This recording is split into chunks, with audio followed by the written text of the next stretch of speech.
Sorry. Welcome back to another episode of Sister to Sister Story Time with your favorite demon slayer, Sister Shia Fire, Indiana Jones, the Crystal Skull. Alrighty. So today we are talking about a kingdom built upon poop.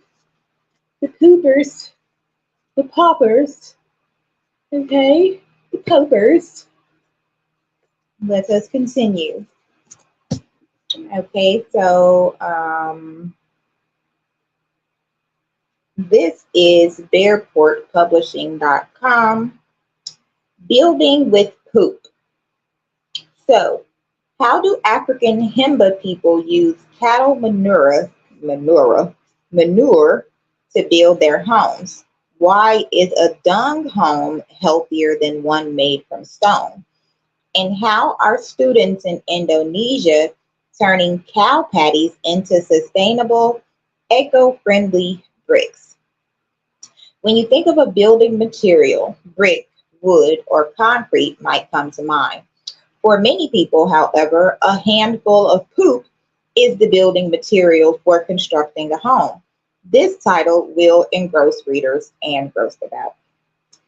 Filled with information perfectly suited to the abilities and interests of an early elementary audience, this colorful, fact-filled book gives readers a chance not only to learn, but also to develop their powers of observation and critical thinking. With fascinating photographs and surprising high-interest facts about a material that we don't usually read about, the book makes learning about excrement poop positively amazing.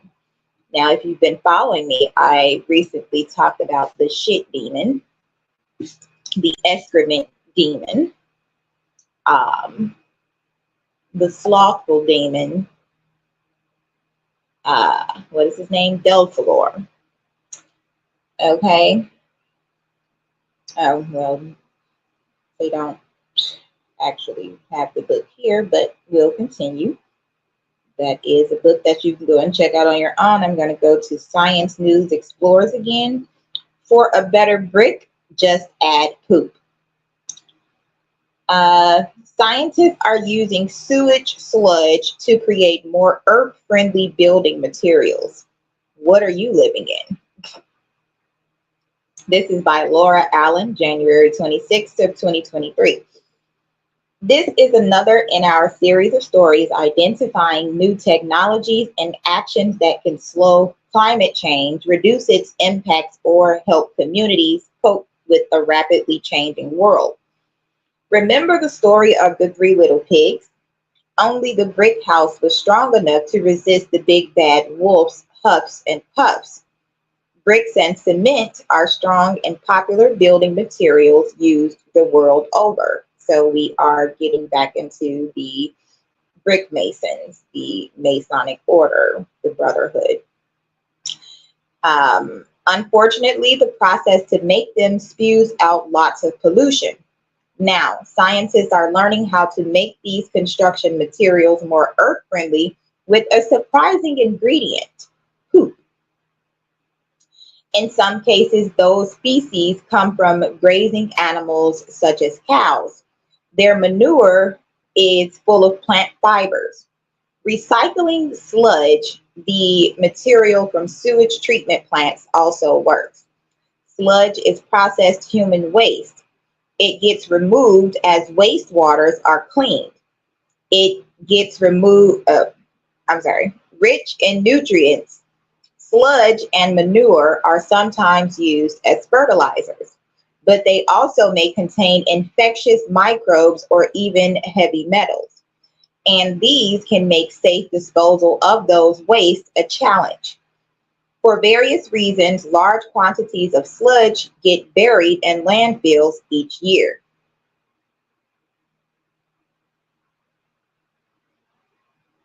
All around the world, researchers are exploring different ways to not only keep sludge out of landfills, but also to put it to good use. Some places burn the sludge, creating ash. This kills pathogens and reduces its volume a little easier. But sludge and sludge ash are both rich in silicone, aluminum, and calcium. These are ingredients used in making cement and bricks. Making construction materials with sludge could put this waste to use and keep it out of landfills. At the same time, it could reduce the pollution created by the standard processes used to make cement and bricks. Sludgy cement. To John Zoe, dumping potentially useful sludge into landfills seems a waste. He is an environmental engineer at the University of Technology in Sydney, Australia. Sludge contains materials such as silica that function like cement, he knew. And cement is a key ingredient in the concrete used for sidewalks, walls, buildings, and more. Concrete's recipe includes cement mixed with gravel, sand, and water. The cement is like the glue that will hold everything together, like national casein. Cement ingredients are baked in a ginormous coal-fired oven called a kiln. Witchcraft. It's as wide as a car and as long as a 20-story building tipped sideways. Inside, the material is heated to a scorching 1,450 degrees Celsius or 2,640 degrees Fahrenheit. That heat comes from burning huge amounts of fossil fuels. Using less cement could mean creating less pollution from cement kilns. So Zhao's group swapped in sludge.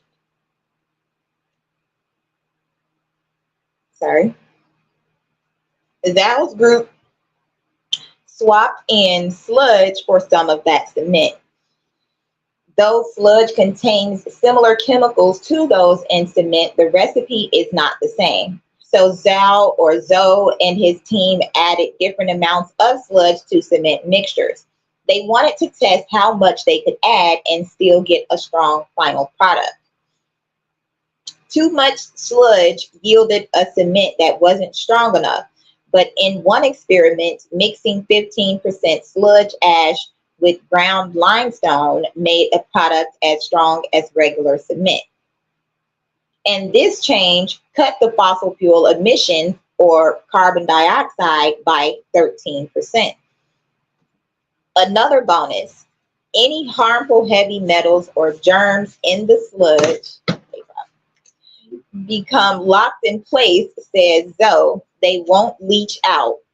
The team reported its findings last May in the Journal of Building Engineering. Better bricks. Another group is trying a similar approach with bricks. The world bakes an estimated 1.5 trillion bricks from clay every year in ovens powered by fossil fuels. Those bricks use enough clay to fill 12,000 holes the size of soccer fields, each as deep as a 100-story building. Researchers in Brazil are working with a brick company to reduce how much clay is needed. We add sludge into the mixer with the clay, says Tuwani Zat. She's a materials engineer at the Federal University of Santa Maria. Her team wants to transform some of the estimated 100,000 tons of sludge that Brazil landfills each year into bricks. Sludge contains organic material from undigested food and microbes. That organic matter burns away as the bricks are fired, leaving air gaps. These gaps improve the insulation value of the brick, but too many gaps will weaken it. So Zat's team tested different mixtures from 2% sludge up to 15% by weight. Every mix yielded bricks that met all the national standards for strength, shrinkage, and water absorption. The bricks also were safe to handle. The firing process destroyed any infectious microbes that might have been in the sludge. The team described its results a little over a year ago in the Journal of Environmental Management. If you're interested in visiting a house made from sludge bricks or sludge cement, you'll probably have to wait. Aside from bricks in China, Zoe says these materials aren't yet for sale. The brick company in Brazil plans to release an eco brick soon, Zach said. But the industry will need to make some changes to work with sludge, she adds. Workers will need training and equipment to protect them from contact with any microbes in the raw sludge before the brick is fired. More research is also needed. The contents of sewage sludge vary from place to place, so each cement or brick manufacturer will need to figure out how much local sludge to add into their product. Ancient eco bricks.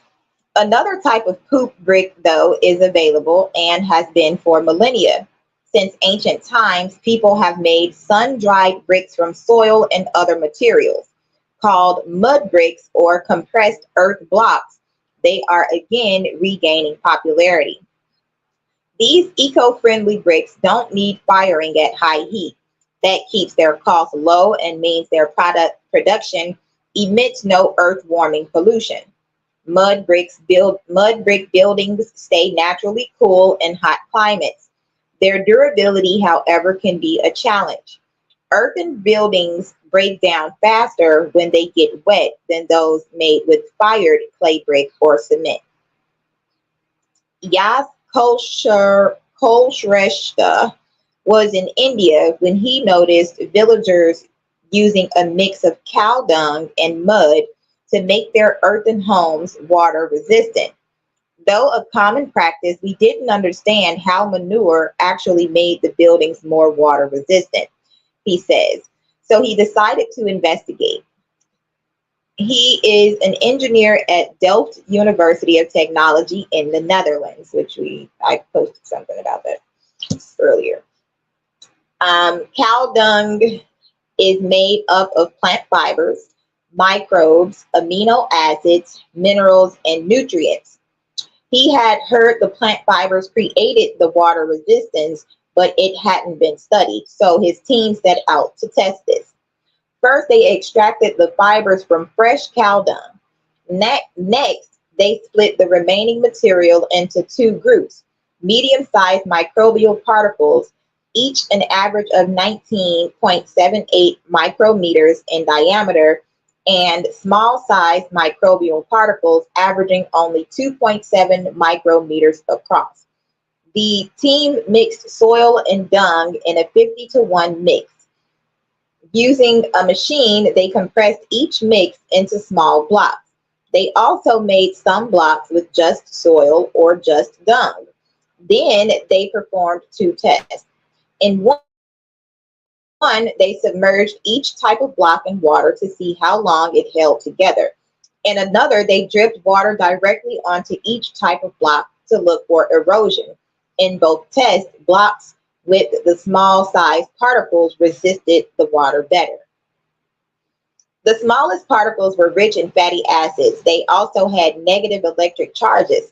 Both could help explain why blocks made these particles better at repelling water, the scientists say.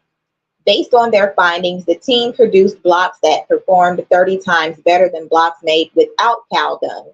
The group published its work in the January 2022 issue of Construction Technologies and Architecture. Would human poop or sludge repel water as well? He hasn't tested this, but any dung with gut bacteria, including human, should make the mud brick stronger and more water resistant, he says. One problem, this product doesn't use microbe killing heat. So working with human feces would require additional safety precautions. Just think, one day your poop might help build greener homes. All right.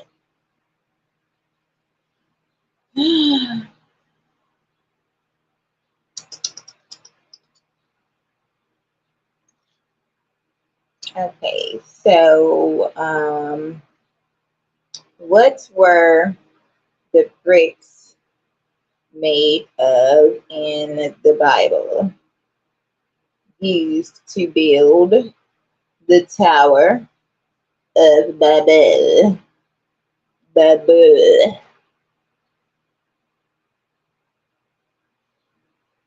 So they said, okay, brick or rock, lessons from the Tower of Babel.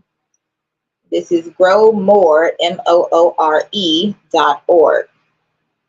So it says, this morning I was reading in Genesis chapter 11 about the Tower of Babel. I've always found this story very interesting. The story starts off saying, while men were migrating eastward, in the Bible, going east many times signifies a moving away from the things of God. Here are a few examples. Adam and Eve were sent east of Eden. Lot went east and pitched his tent towards Sodom or Sodom. The Israelites were moved to the east when Babylonian Empire took them into captivity, and the people in Genesis 11 migrated east to build a man-man society based on selfish motives rather than godly principles.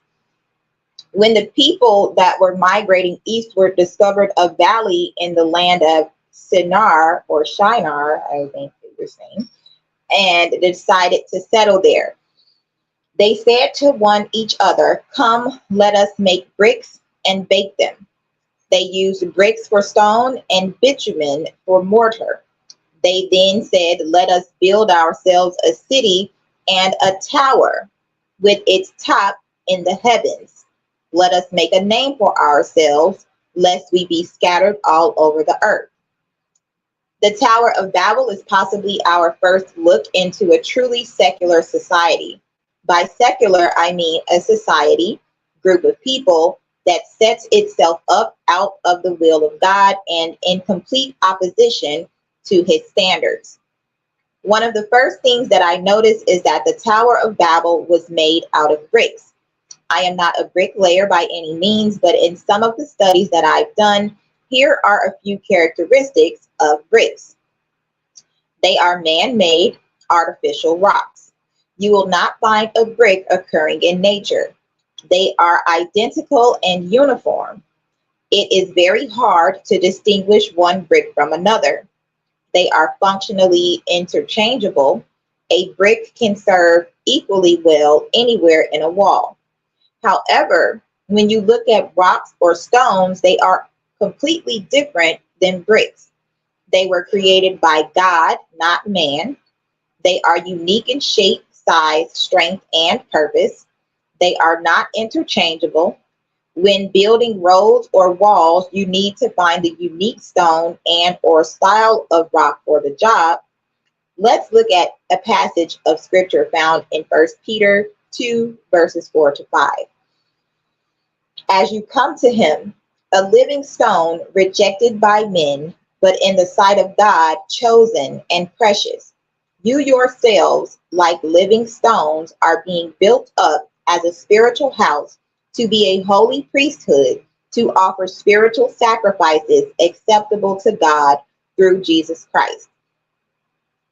God is inviting us to come to him. He doesn't want us to be like the people in Genesis 11 who migrated east away from God and his ways. He wants us to migrate toward him and into his hands. When we place ourselves in God's hands, he forms us and creates us into living stones or crystals, uniquely gifted, uniquely placed in his house to set apart for his unique purpose for our life. However, when we don't come to God, we place ourselves in the hands of culture. We will be made in the image of those around us. We will think like them, act like them, and be just another brick in a man-made wall that will soon crumble. Very nice. I like that. Okay. And this is I.Bible behind the scenes. iBible, a ministry of Revelation Media. With Bricks and Mortar is the title.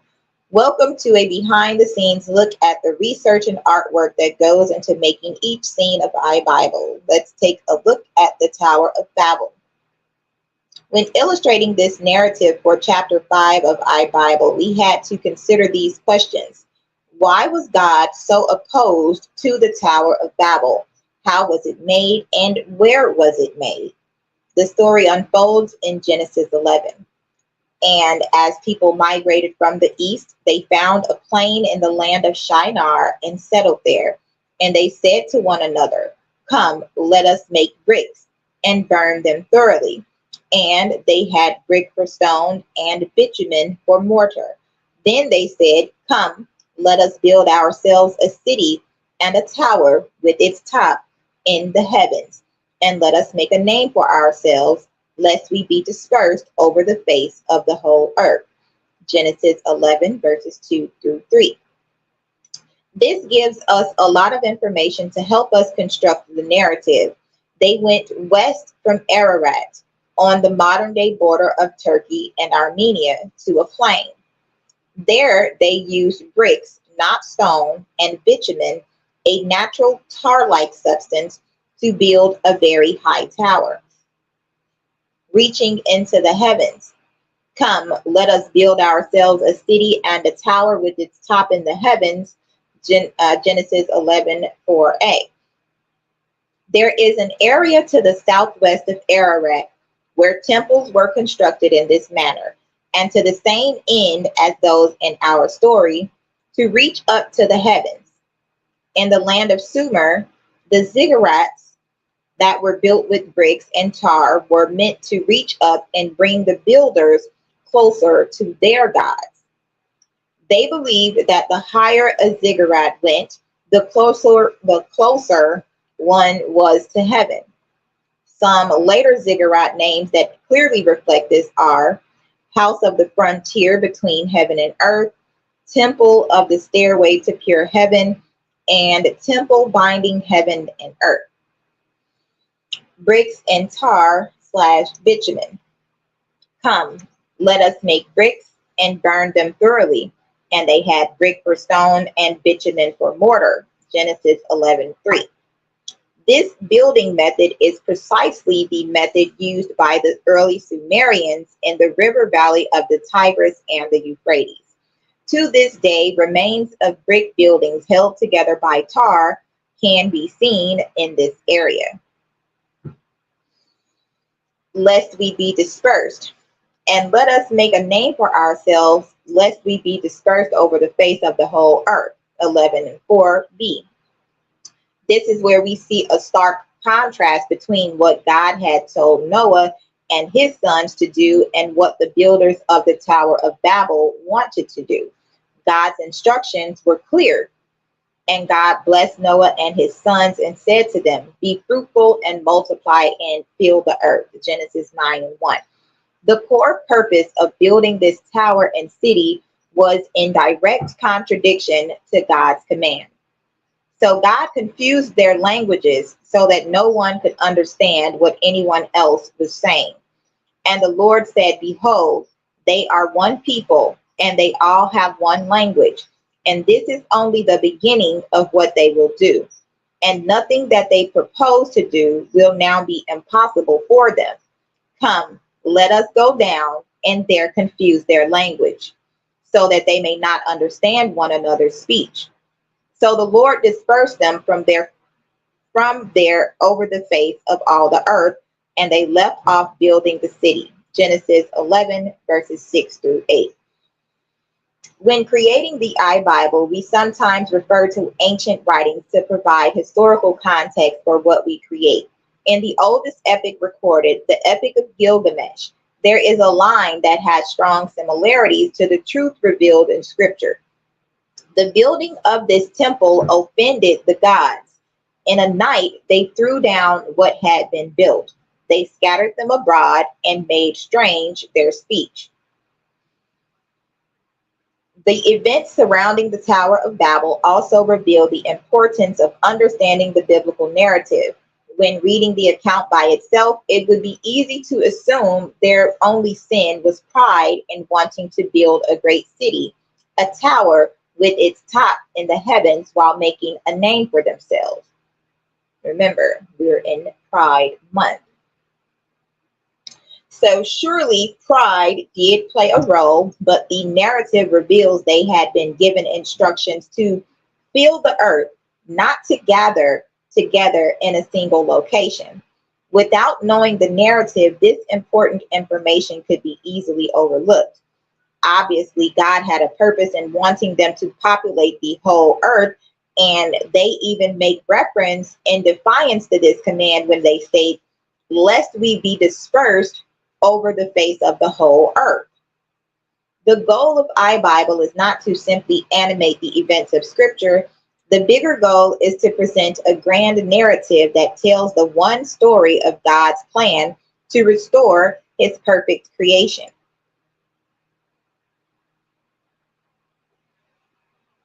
Okay,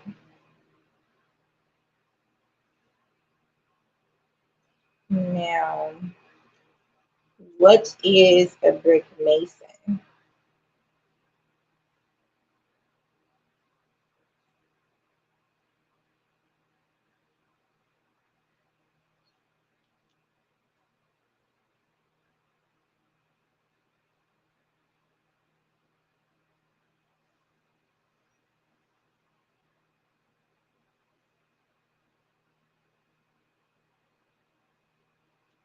So, a brick mason specializes in the art of bricklaying. Their primary responsibility is to build structures using bricks, mortar, and other materials. Brick masons work on various construction projects, including residential, commercial, and industrial buildings.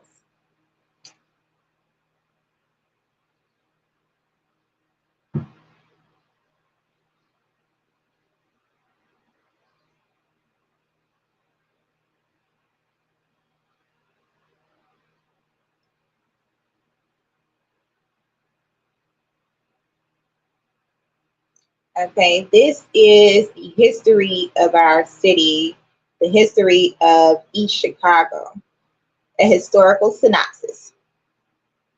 The city of East Chicago incorporated in 1893, the same year as the Great Columbian Expedition on the south side of Chicago.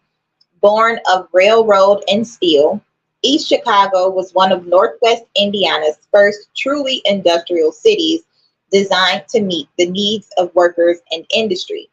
The city was originally known as the Twin City, with the East Chicago Western section separated from the Indiana Harbor section by a vast rail yard that served as the rail gateway to Chicago and the West. Industrial Revolution.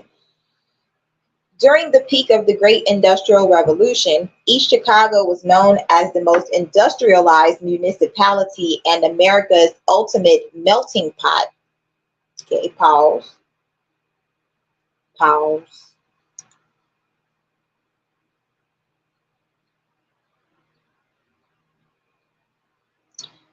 In the Bible, the melting pot is for silver and the fire for gold, and a man is tested by the praise he receives.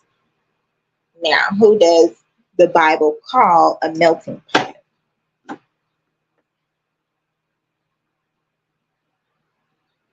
not the scripture I was looking for.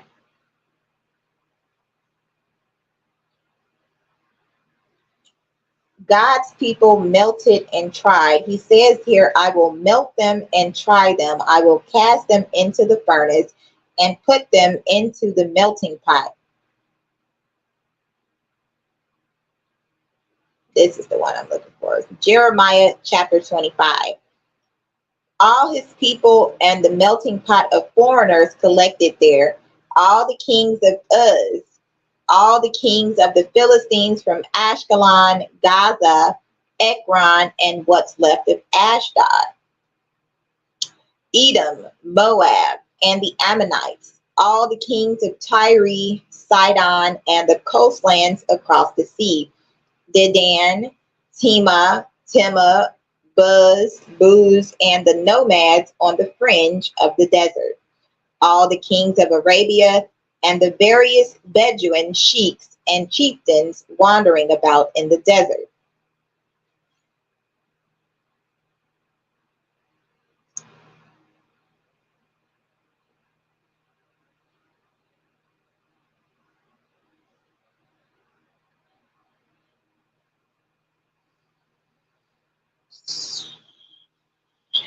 So Moab is the Gentile Judah, not a scepter, but a washpot in Yahweh's house.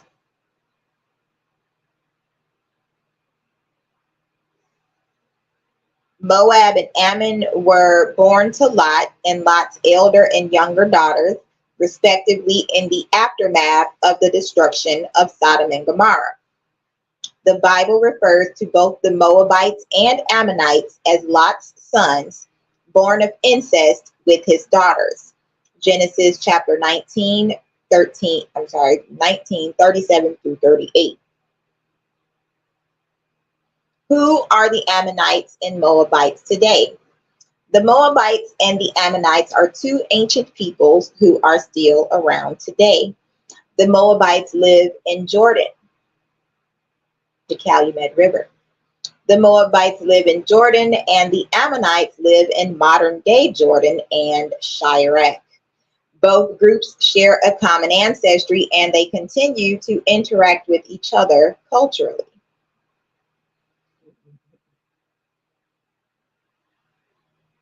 In 2 Samuel chapter 8, verse 2, King David defeats and executes the Moabites. The Ammonites are one nation that pays tribute to Israel. First Chronicles 19, King David beats the Ammonites after they humiliate David's ambassadors and the goodwill. He is the father of the Ammonites to this day.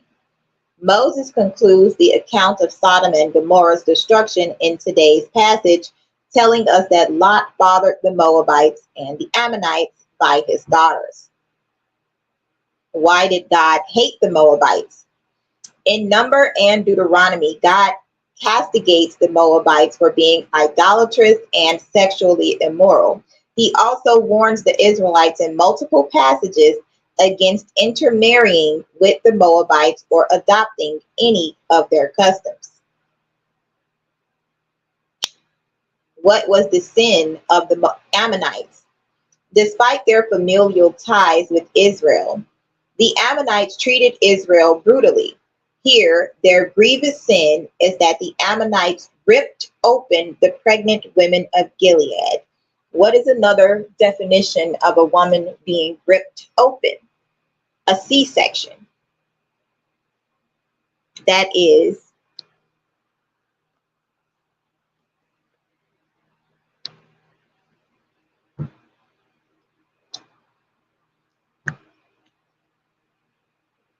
sorry, that is the taking of the birthright, the taking of God's reverence when God says that to offer up everything that comes out of the matrix, which is the womb, which is the vagina. So when they cut a woman open, that's taking God's power. Okay. Now we're going to go back into this building thing. 12 on the clock, 66%, 90% on the other. Okay. Yes, Judgment Day. Okay. Mm.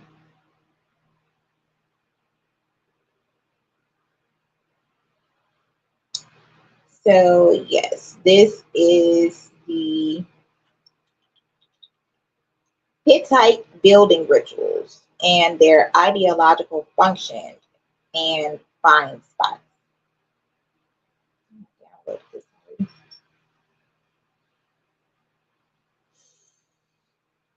This is by G. Torrey and S. Jort.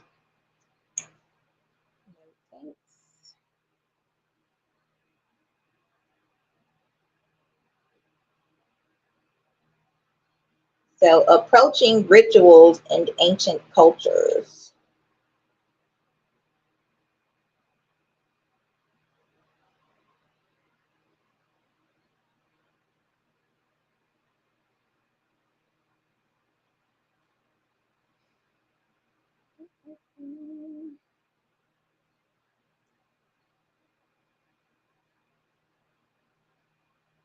Trying to get to the page. Come on.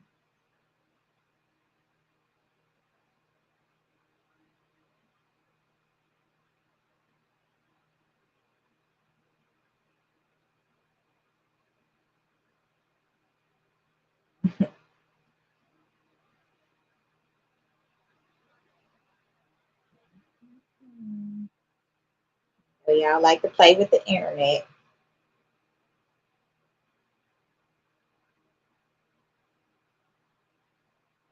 Turn the Wi-Fi.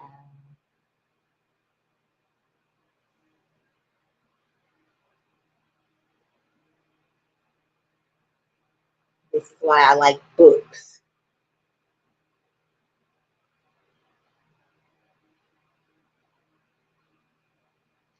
Okay, scratch that. Let's see.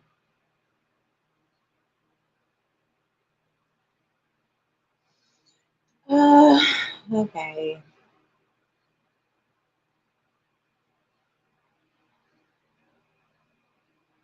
What is the first brick making company in North America?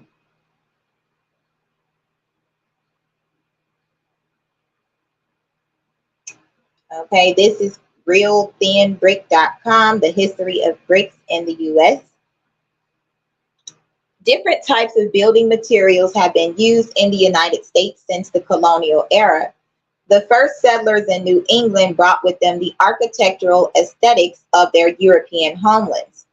Generally speaking, there are two types of building materials, natural and synthetic, and both of them are used in the United States and around the world today.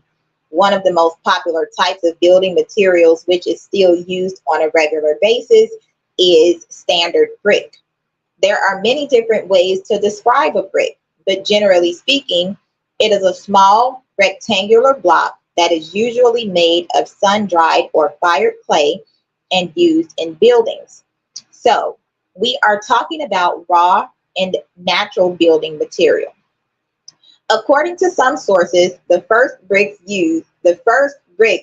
were used more than 9,000 years ago in Asia. Obviously, they were used much later in the United States. Before we go into details, we would like to point out a few other things. Nowadays, there are hundreds of different types of bricks. They can be categorized in many different ways too, by use, by manufacture method, by origin, by quality, etc. Regardless of their type, bricks are still a very popular building material because they are completely natural, inexpensive, durable, and distinguished in their appearance. A history of brick in the US. As previously mentioned, bricks as building materials arrived a little bit later in the US compared to Europe, Asia, and Africa. The first bricks here were used by English colonists, and even though there is no official record, it is estimated that they were used for the first time in the beginning of the 17th century. According to a few sources, standard bricks were first made in Virginia in the 1610s. What's known definitively is that New England manufactured the first brick kiln in 1629 in the city of Salem, Massachusetts. I took a picture of the building over on 110, which said Salem, the Church of Salem. Okay. Now, after the establishment of the first colonies, the settlers recognized the demand for brick manufacturing in the US.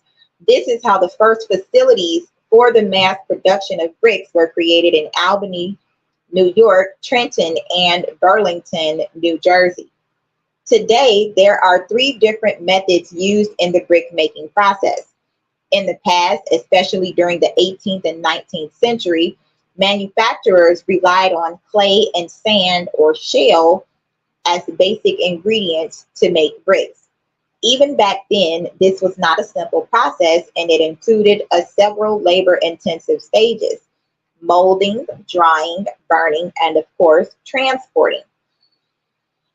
Bricks based from clay and shale are usually considered to be the best option because of their visual appearance and durability. Even today, when U.S. construction companies have an option to choose between many different buildings materials, many of them prefer bricks. Prior to its establishment as an independent country, fired clay brick was the most popular building material in the United States. Due to the fact that bricks are very durable and sturdy, it is not unusual to see many brick structures made in colonial times today. The Independence Hall in Philadelphia, for instance, is made of clay bricks, established 1753. The State House in Boston, established 1713, and St. Luke's Church in Virginia, established 1632, were also made of this type of standard brick material. Thanks to their simple shape and building flexibility, as well as the ease of transportation and use, bricks have been the preferred option for construction for different commercial and residential buildings in the US. Today, the tallest skyscraper in the world, made completely out of bricks, is found in Chicago, the Monadnock Building. Hello, to 1219, Indiana. Let's go. Even Thomas Jefferson opted to use bricks in the University of Virginia.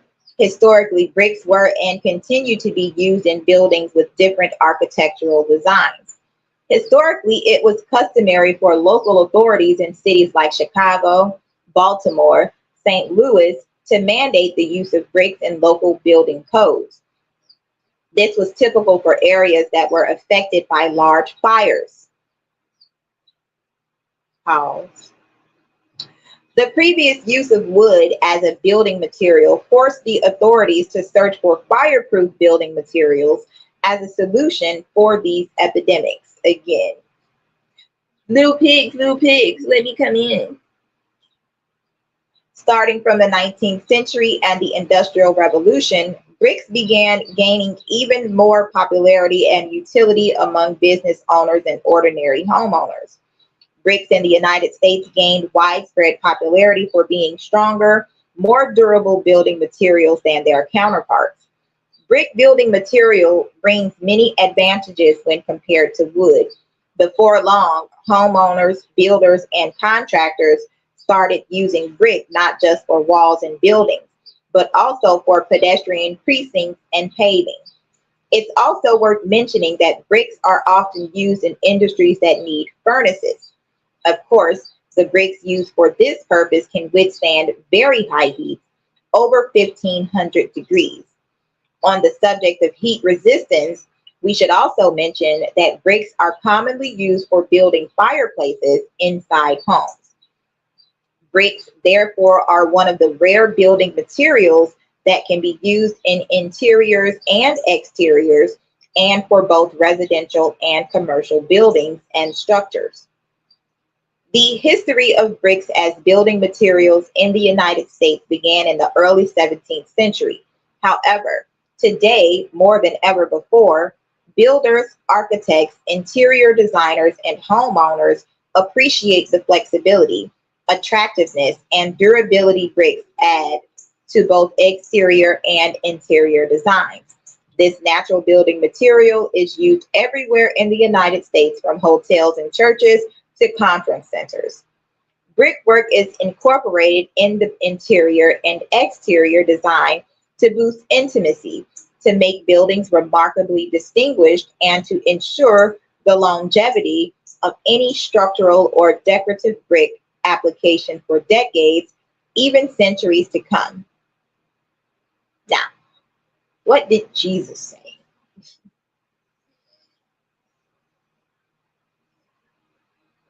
What did Jesus say about bricks?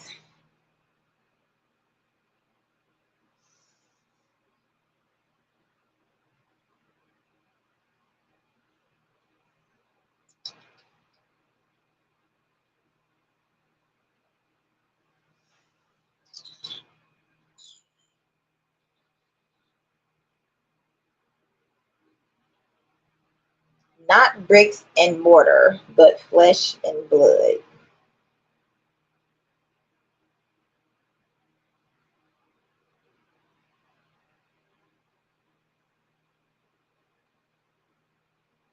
So this says, in the new paradigm that Jesus ushered in, those who believe are indwelt by God's Holy Spirit, and we ourselves become God's temple.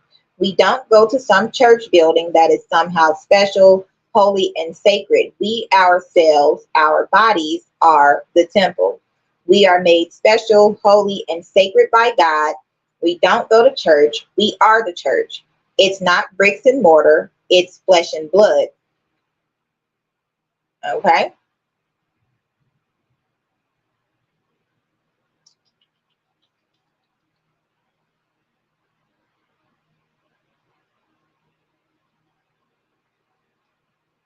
Bible verse that says, there shall be no stone left upon another. And Jesus, oh, Said unto them, see ye not all these things? Verily I say unto you, there shall not be left here one stone upon another, that shall not be thrown down. okay.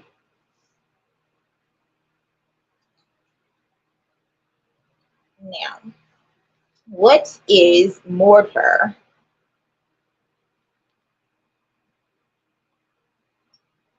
Mortar or masonry. Mortar is a workable paste which hardens to bind building blocks such as stones, bricks, and concrete masonry units to fill and seal the irregular gaps between them. Spread the weight of them evenly and sometimes to add decorative colors or patterns to masonry walls. In its broadest sense, mortar includes pitch, asphalt, and soft mud or clay, as those used between mud bricks, as well as cement mortar. The word mortar comes from Old French mortier, mort or mortier, builder's mortar or plaster, a bowl or mixing, 13th century. Cement mortar becomes hard when it cures, resulting in a rigid aggregate structure. However, the mortar functions as a weaker component than the building blocks and serves as the sacrificial element in the masonry because mortar is easier and less expensive to repair than the building blocks. Bricklayers typically make mortars using a mixture of sand, a binder, and water. The most common binder since the early 20th century is Portland cement, but the ancient binder, lime, which you get from around the waters of the Great Lakes, is still used in some specialty new construction. Lime, lime mortar, and gypsum in the form of plaster of Paris are used particularly in the repair and repointing of historic buildings and structures, so that the repair materials will be similar in performance and appearance to the original materials. Several types of cement mortars and additives exist. Ancient mortar. The first mortars were made of mud and clay, as demonstrated in the 10th millennia BCE buildings of Jericho and the 8th millennia BCE of Ganj Dareh. According to Roman Gershman, the first evidence of humans using a form of mortar was the Murgar of Baluchistan in what is today Pakistan, built of sun-dried bricks in 6500 BCE. Gypsum mortar, also called plaster of Paris, was used in the construction of many ancient structures. It is made from gypsum, which requires a lower firing temperature. It is therefore easier to make than lime mortar and sets up much faster, which may be a reason it was used as the typical mortar in ancient brick arch and vault construction. Gypsum mortar is not as durable as other mortars in damp conditions. In the Indian subcontinent, multiple cement types have been observed in the sites of the Indus Valley Civilization, with gypsum appearing at sites such as the Mohenjo-Daro city settlement, which dates to earlier than 2600 BCE. Gypsum cement that was light gray and contained sand, clay, traces of calcium carbonate, and a high percentage of lime was used in the construction of wells, drains, and on the exteriors of important looking buildings. Bitumen mortar was also used at a lower frequency, including in the Great Bath at Mohenjo-Daro. In early Egyptian pyramids, which were constructed during the Old Kingdom, 2600 to 2500 BCE, the limestone blocks were bound by a mortar of mud and clay or clay and sand. In later Egyptian pyramids, the mortar was made of gypsum or lime. Gypsum mortar was essentially a mixture of plaster and sand and was quite soft. Second millennia BCE Babylonian constructions used lime or pitch for mortar. Historically, building with concrete and mortar next appeared in Greece. The excavation of the underground aqueduct of Megara, excuse me, revealed that a reservoir was coated with a pozzolanic mortar 12 millimeters thick. This aqueduct dates back to circa 500 BCE. Pozzolanic mortar is a lime-based mortar, but is made with an additive of volcanic ash that allows it to be hardened underwater. Thus, it is known as hydraulic cement. The Greeks obtained the volcanic ash from the Greek islands Thera and Niceros, or from the then Greek colony of, what is that, Dicertia or Pazzuli near Naples, Italy. The Romans later improved the use and methods of making what became known as pozzolanic mortar and cement. Even later, the Romans used a mortar without pozzolana using crushed terracotta, introducing aluminum oxide and silicon dioxide into the mix. This mortar was not as strong as pozzolanic mortar, but because it was denser, it better resisted penetration by water. Now, again, we want to relay this to the flood of Noah. Hydraulic mortar was not available in ancient China, possibly due to a lack of volcanic ash. Around 500 CE, sticky rice soup was mixed with slaked lime to make an organic composite sticky rice mortar that had more strength and water resistance than lime mortar. It is not understood how the art of making hydraulic mortar and cement, which was perfected and in such widespread use by both the Greeks and Romans, was then lost for almost 2 millennia. During the Middle Ages, when the Gothic cathedrals were being built, the only active ingredient in the mortar was lime. Since cured lime mortar can be degraded by contact with water, many structures suffered over the centuries from wind-blown rain. Ordinary Portland cement mortar, commonly known as OPC mortar or just cement mortar, is created by mixing powdered ordinary Portland cement, fine aggregate, and water. It was invented in 1794 by Joseph Aspdin and patented on December 18, 1824, largely as a result of efforts to develop stronger mortars.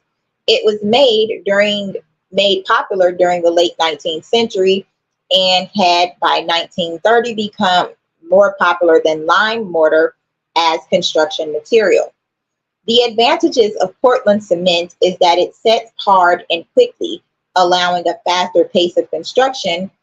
Furthermore, fewer skilled workers are required in building a structure with Portland cement.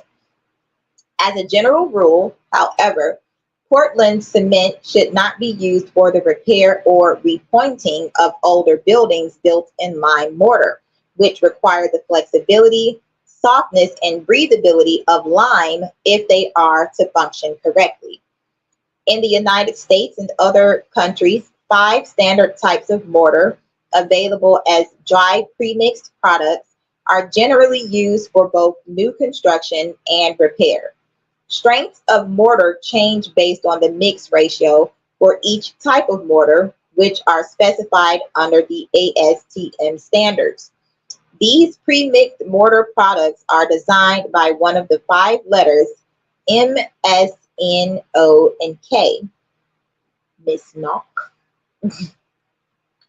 Type M mortar is the strongest and type K the weakest. The mix ratio is always expressed by volume of Portland cement, lime, and sand.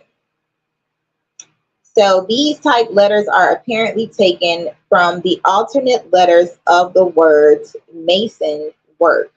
So M, S, N from mason and the OK from work. Okay, polymer cement mortar. 1, 2, 3, 4 o'clock. That's 74%. Polymer cement mortars, PCM, are the materials which are made by partially replacing the cement hydrate binders of conventional cement mortar with polymers. The polymeric admixtures include latexes or emulsions, redispersible polymer powders, water-soluble polymers, liquid thermoset resins, and monomers. Although they increase cost of mortars when used as an additive, they enhance properties. Polymer mortar has low permeability that may be detrimental to moisture accumulation when used to repair a traditional brick, block, or stone wall. It is mainly designed for repairing concrete structures. The use of recovered plastics in mortars is being researched and is gaining ground. Depolymerizing PET to use as a polymeric binder to enhance mortars is actively being studied. Lime mortar. The setting speed can be increased by using impure limestone in the kiln to form a hydraulic lime that will set on contact with water. Such a lime must be stored as a dry powder. Alternatively, a pozzolanic material such as calcined clay or brick dust may be added to the mortar mix. Addition of a pozzolanic material will make the mortar set reasonably quickly by reaction with the water. It would be problematic to use Portland cement mortars to repair older buildings originally constructed using lime mortar. Lime mortar is softer than cement mortar, allowing brickwork a certain degree of flexibility to adapt to shifting ground or other changing conditions. Cement mortar is harder and allows little flexibility. The contrast can cause brickwork to crack where the two mortars are present in a single wall. Lime mortar is considered breathable in that it will allow moisture to freely move through and evaporate from the surface. In old buildings with walls that shift over time, cracks can be found which allow rainwater into the structure.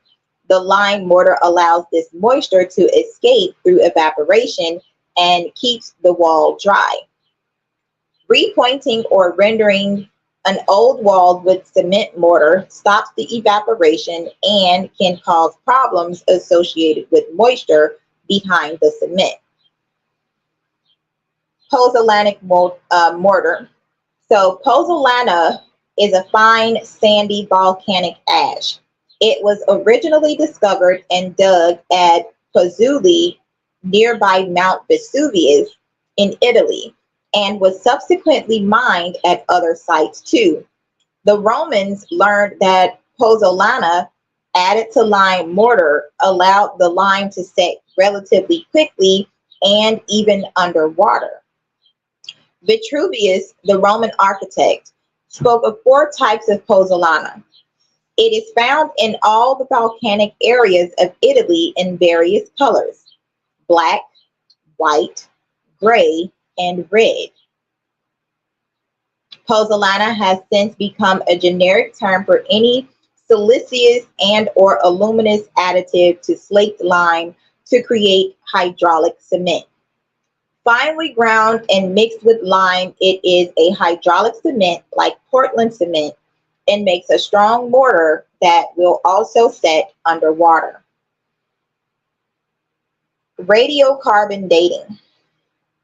As the mortar hardens, the current atmosphere is encased in the mortar and thus provides a sample for analysis. Various factors affect the sample and raise the margin of error for the analysis. Radiocarbon dating of mortar began as early as the 1960s. Soon after the method was established, Delibrius and Lavery 1964, Stuvier and Smith 1965, Folk and Balastro 1976. The very first data were provided by Van Stridonk et al. 1983, Heinemeyer et al. 1997, and Ringbaum and Rimmer 1995. Methodological aspects were further developed by different groups, an international team headed by Abo Academic University and teams from Circe, Cirque, Poznan, Rich, and Milano Bicocca Laboratory to evaluate the different anthropogenic carbon extraction methods for radiocarbon dating, as well as to compare the different dating methods, radiocarbon and OSL. The first intercomparison study, or MODIS, was set up and published in 2017. Okay. 1240, 1 and 24 elders.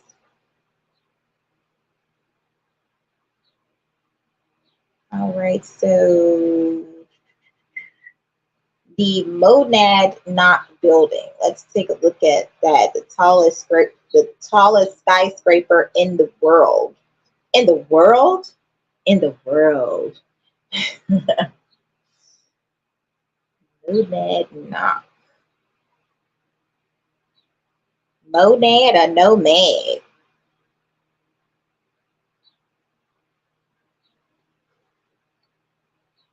All right, now we're getting somewhere. Hello, Satan. So the Monadnock building, historically the Monadnock block, is a 16-story skyscraper located at 53 West Jackson Boulevard in the South Loop area, 53 being 8 being a loop, okay? The Loop area of Chicago. The north half of the building was designed by the firm of Burnham, yes, and Root, and built starting in 1891 at 215, the Antichrist, 215, the Anti-Cupid, feet, 66 meters, Route 66.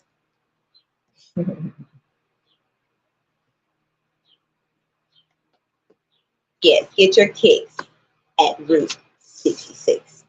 It is the tallest load-bearing brick building ever constructed. It employed the first portal system of wind bracing in the United States. Its decorative staircases represent the first structural use of aluminum in building construction. The later south half, constructed in 1893, was designed by Holabird and Roche and is similar in color and profile to the original, but the design is more traditionally ornate. When completed, it was the largest office building in the world. Oh, now, the success of the building was the catalyst for an important new business center at the southern end of the loop.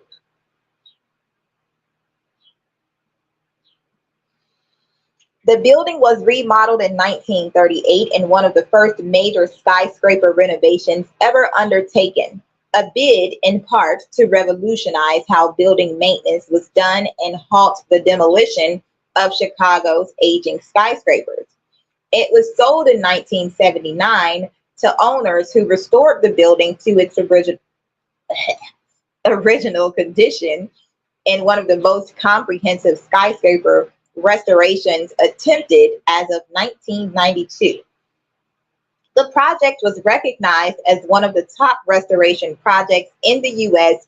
by the National Trust for historic preservation in 1987. 87 being 15, 15 being the devil tarot card. Okay. The building is divided into offices from 250 square feet or 23 meters squared, 2 times 3 being 6. 6 squared is what? 36. Okay. 60636. What is the number of the beast?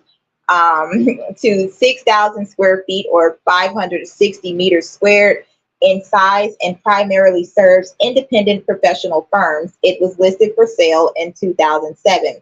27, the 27 Club. The north half is an unornamented vertical mass of purple brown brick flaring gently out at the base and top, with vertically continuous oriel windows projecting out. The south half is vertically divided by brickwork at the base and rises to a large copper cornice at the roof. Children of the Corn. Projecting oriel windows in both halves allow large exposures of glass, Mr. Glass, giving the building an open appearance despite its mass.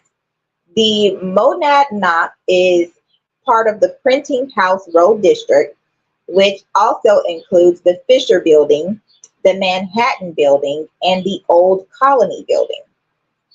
When it was built, many critics called the building too extreme and lacking in style.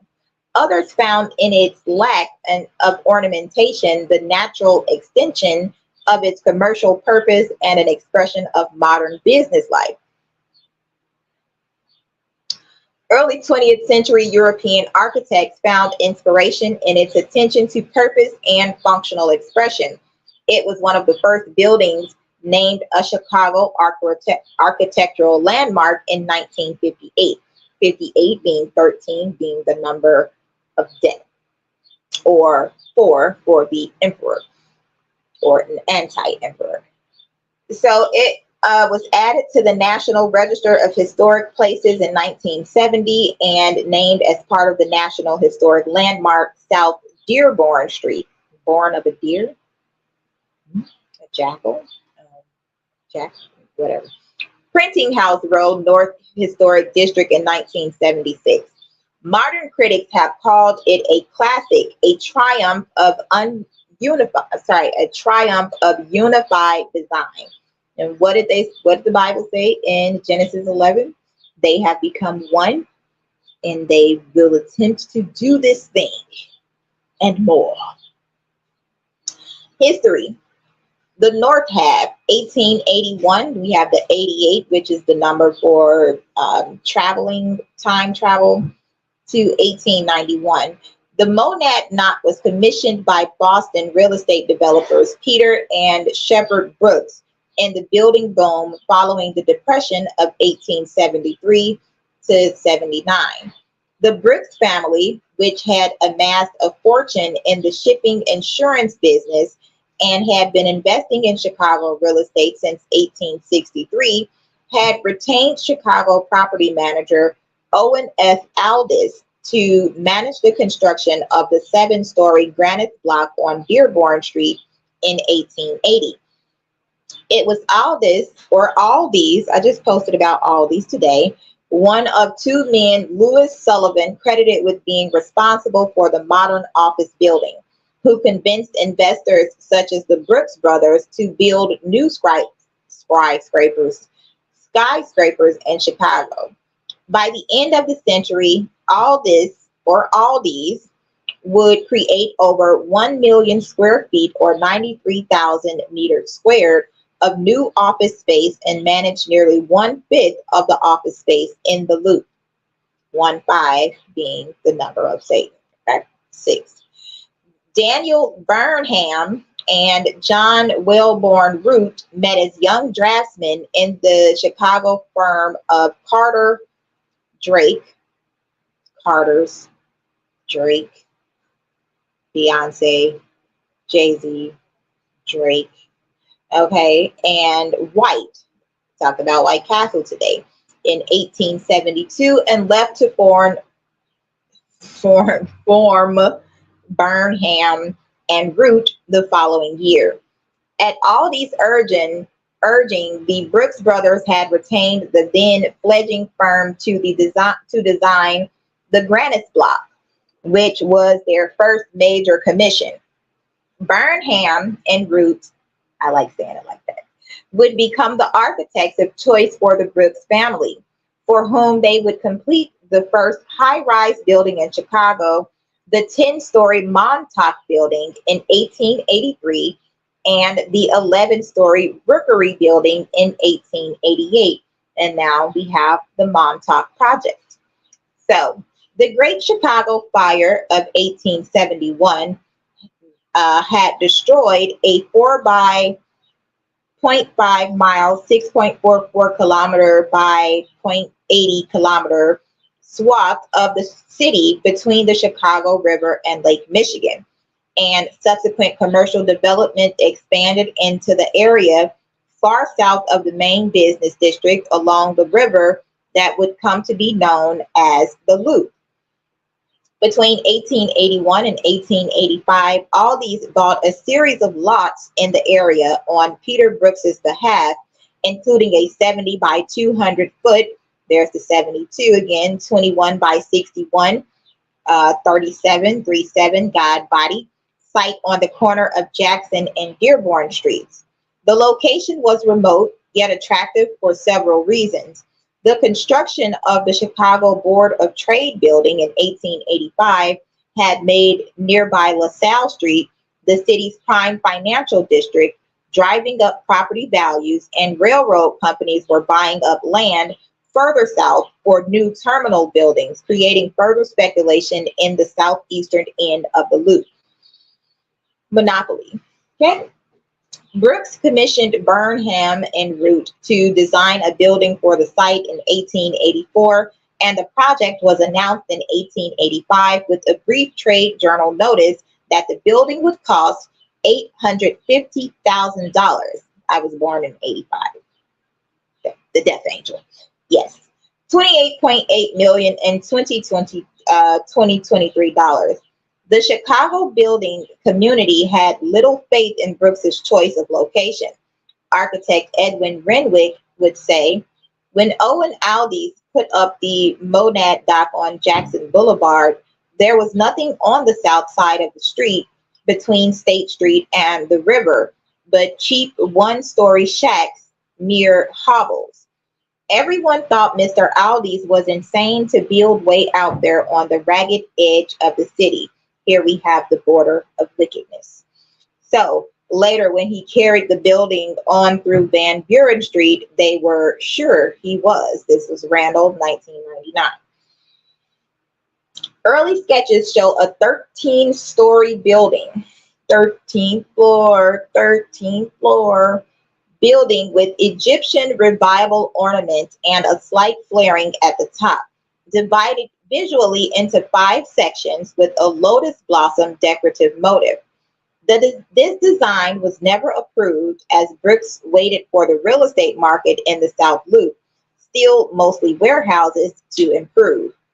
Where Root was known for the detailed ornamentation of his designs, as seen in the Rookery building, Brooks was known for his stinginess and preference for simplicity. For the Monad knock, Brooks insisted that the architects refrain from elaborate ornamentation and produce instead the effect of solidity and strength, or a design that will produce that effect rather than ornament for a notable appearance. In an 1884 letter to Aldi's, he wrote, "My notion is to have no projecting surfaces or indentations, but to have everything flushed away. So tall and narrow a building must have some ornament in so conspicuous a situation. But projections mean dirt, nor do they add strength to the building. One great nuisance is the lodgment of pigeons and sparrows." His eye is on the sparrow, the pigeon, the dove. While Root was on vacation, Burnham had a draftsman create a straight up and down, uncompromising, unornamented facade. Objecting at first, Root later threw himself into the design, declaring that the heavy lines of an Egyptian pyramid had captured his imagination and that he would throw the thing up without a single ornament. In 1889, a new plan was announced for the building, a thick-walled brick tower, 16 stories high, devoid of ornamentation and suggestive of an Egyptian pylon. Brooks insisted that the building have no projections, for which reason the plan did not include oriel windows. But all these argued that more rentable space would be created by projecting oriel windows, which were included in the final design. The monadnock's final height was calculated to be the highest economically viable for a load-bearing wall design. Tell Trump to build that wall. Requiring walls 6 feet 1.8 meters thick at the bottom and 18 inches 46 centimeters thick at the top. Greater height would have required walls of such thickness that they would have reduced the rentable space too greatly. The final height was much dithered over by the owners, but a decision was forced when the city proposed an ordinance restricting the height of buildings to 150 feet or 46 meters. To protect future income potential, all these sought a permit for a 16-story building immediately. The building commissioner, although staggered by the 16-story plan, granted the permit on June 3rd, 1889.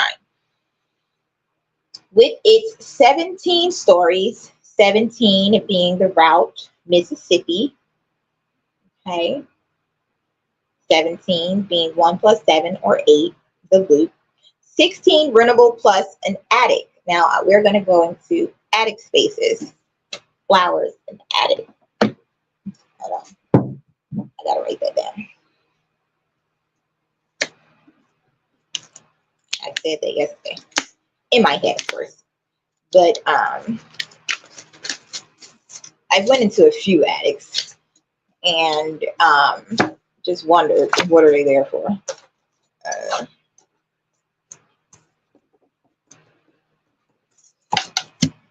Okay, so 16 rentable plus an attic. It's 215 foot high, 66 meter load-bearing walls were the tallest of any commercial structure in the world. To support the towering structure and reinforce against wind, the masonry walls were braced with an interior frame of cast and wrought iron. Iron Man. Root devised for this frame the first attempt at a portal system of wind bracing in America, in which iron struts were riveted between the columns of the frame for reinforcement. The narrow lot allowed only a single double-loaded corridor, which was appointed with a 3 foot high or 0.91 wainscot of white Carrara marble, red oak trim, and feather chipped glass. Okay. That allowed outside light to filter from the offices on each side into the hallways. Floors were covered with hand-carved marble mosaic tiles. Skylit open staircases were made of bronze-plated cast iron on upper floors. On the ground floor, they were crafted in cast aluminum, an exotic and expensive material at the time, representing the first use of aluminum in building construction. Now, we read earlier about the dung in the building materials, and it said something about the aluminum. So, okay, shit towers. The building was constructed by the firm of George A. Fuller, who trained as an architect but made his mark as the creator of the modern contracting system in building construction. His firm had supervised construction of the Rookery and later built New York's Flatiron Building with Burnham in 1902. The Monadnock block was built as a single structure but was legally two buildings, the Monadnock and the Kearsarge, named for Mount Monadnock and Mount Kearsarge in New Hampshire. Hampshire. So work was completed in 1891. The Monadnock, which Root called his jumbo, was his last project. He died suddenly while it was under construction. The South Half and Early History, 1891 to 1893. Encouraged by the early success of the building, Shepherd Brooks purchased the 68 by 200 foot or 21 by 61 meter lot adjoining to the south in 1893 for $360,000, which would be 12.2 million in 2023 dollars. All these recommended the firm of Hollebride and Roche, who had designed the Pontiac building for Peter Brooks in 1891, to extend the Monadnock south to Van Buren. William Holabird and Martin Roche had trained together in the office of William LeBaron Jenney. The Jen, LeBaron, Baron 70. And in 1881 formed their own firm, which would become one of the most prolific in the city and the acknowledged leader of the Chicago School of Architecture. The North Half had struggled with cost overruns, and Holabird and Roche presented a more cost-effective design.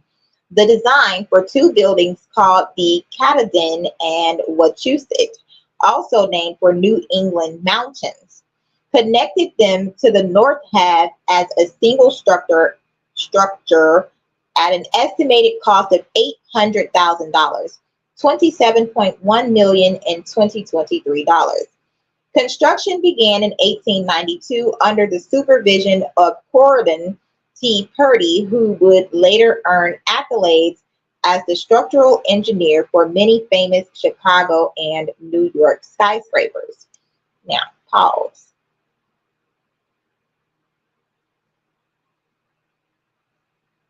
Two mountains of brass in the Bible.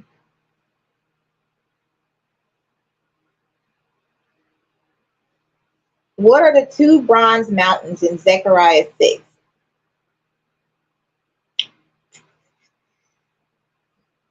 I looked up again, and there before me were four chariots coming out from between two mountains, mountains of bronze.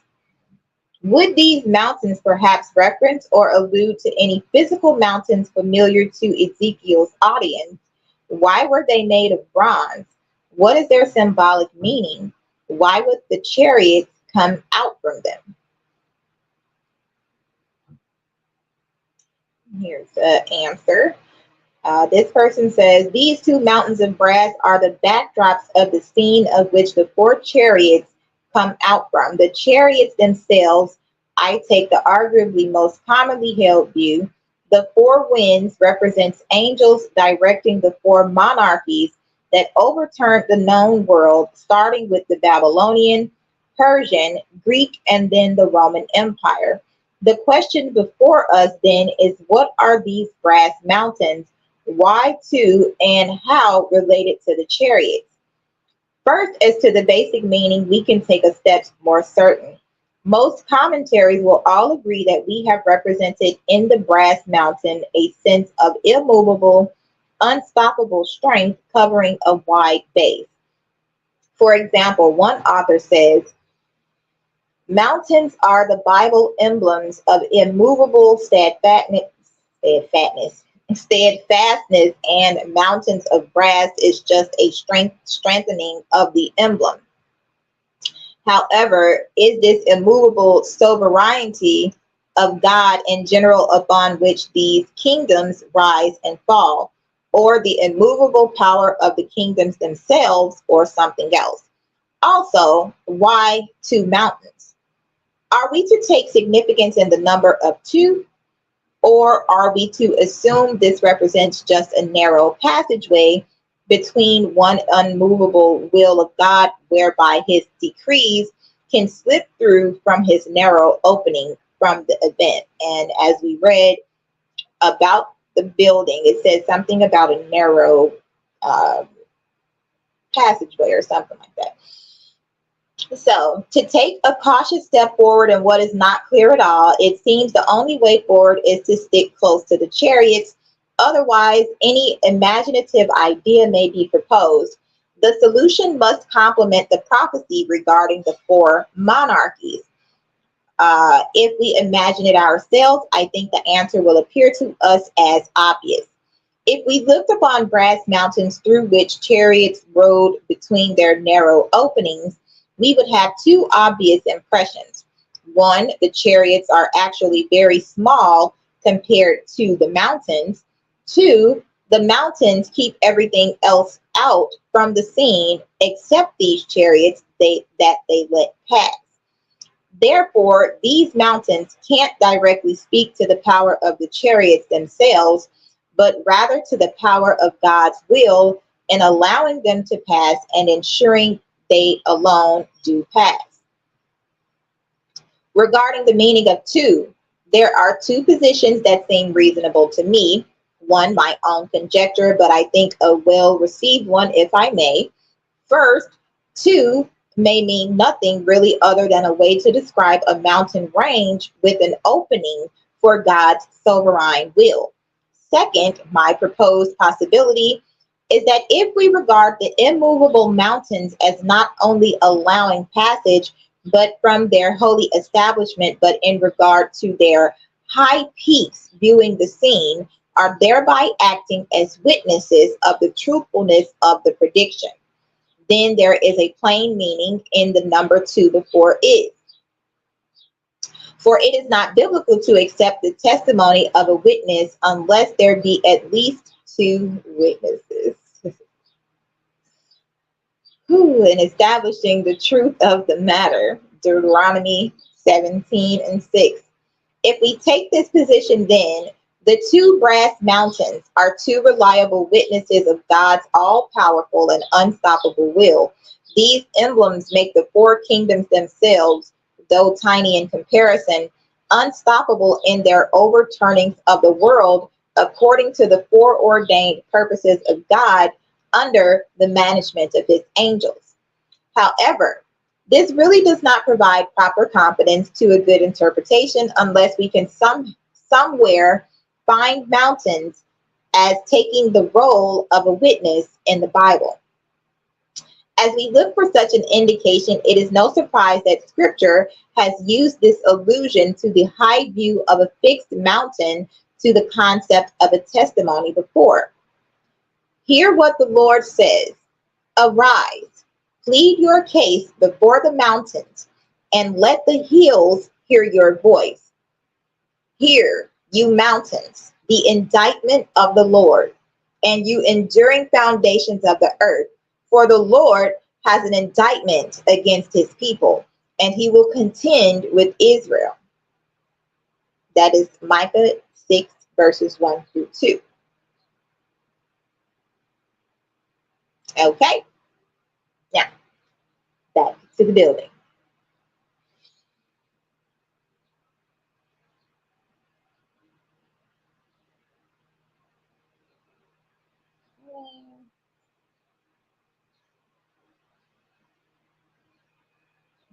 Where are we?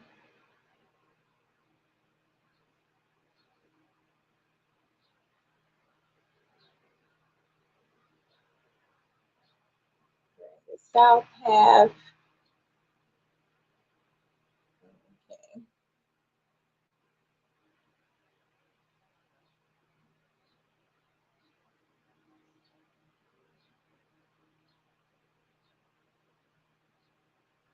Okay, so the addition, 17 stories high, preserved the color and vertically massed profile of the original, but was more traditionally ornate in its design, with grander entranceways and more neoclassical touches. It's 107, 17. The building reflected in its design the transition taking place in skyscraper design from load-bearing walls to steel frame construction. The Katadin, built first, used the same iron-framed masonry construction as the original. The Wacheset was entirely steel-framed, where the north half required great thicknesses of brick in the load-bearing walls. The addition employed only a thin facing of brick and terracotta trim. affording large expanses of glass and faster, less expensive construction. The south half cost 15% less, weighed 15% less, and had 15% more rentable space than the north had. So the southern devil, 15, 15, 15, 666. Hello?